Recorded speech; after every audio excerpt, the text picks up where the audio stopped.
আপনি কি জানেন এই পৃথিবীতে এমন এক মন্দির আছে যেখানে কোনো মানুষকে নয় বরং একটি পশুকে স্বয়ং ভগবানের রূপ মনে করে পুজো করা হয়। শুধু তাই নয়, এই রহস্যময় প্রাণীটির অনুমতি ছাড়া স্বয়ং যমরাজও নাকি সেই এলাকায় প্রবেশ করতে পারেন না। আমরা কথা বলছি সনাতন ধর্মের সবচেয়ে রহস্যময় দেবতা, স্বয়ং মহাদেবের অবতার বাবা কাল ভৈরব এবং তার বাহন কালো কুকুর বা শানকে নিয়ে। সাধারণ মানুষ মনে করে কুকুর কেবলই একটি সাধারণ প্রাণী, কিন্তু তন্ত্রশাস্ত্র এবং শিব পুরাণ অনুযায়ী কালো কুকুর হলো কাল ভৈরবের প্রত্যক্ষ রূপ।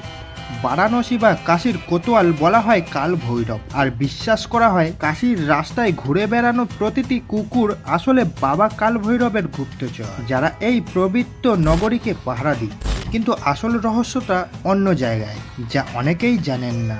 শাস্ত্রে বলা হয়েছে কোনো ব্যক্তি যদি জীবনে তীব্র রাহু বা কেতুর দোষে ভোগেন কিংবা কোনো অকাল মৃত্যুর ভয়ে থাকেন, তবে কোনো দামি রত্ন নয়, কেবল একটি কালো কুকুরকে ভক্তি ভরে খাওয়ানোই তার ভাগ্য বদলে দিতে পারে। কারণ কুকুর এমন এক প্রাণী যা মানুষের চারপাশে থাকা নেতিবাচক শক্তি, ভূত প্রেতকে সবার আগে দেখতে পায় এবং নিজের উপরে সেই বিপদ টেনে নিয়ে মালিককে রক্ষা করে।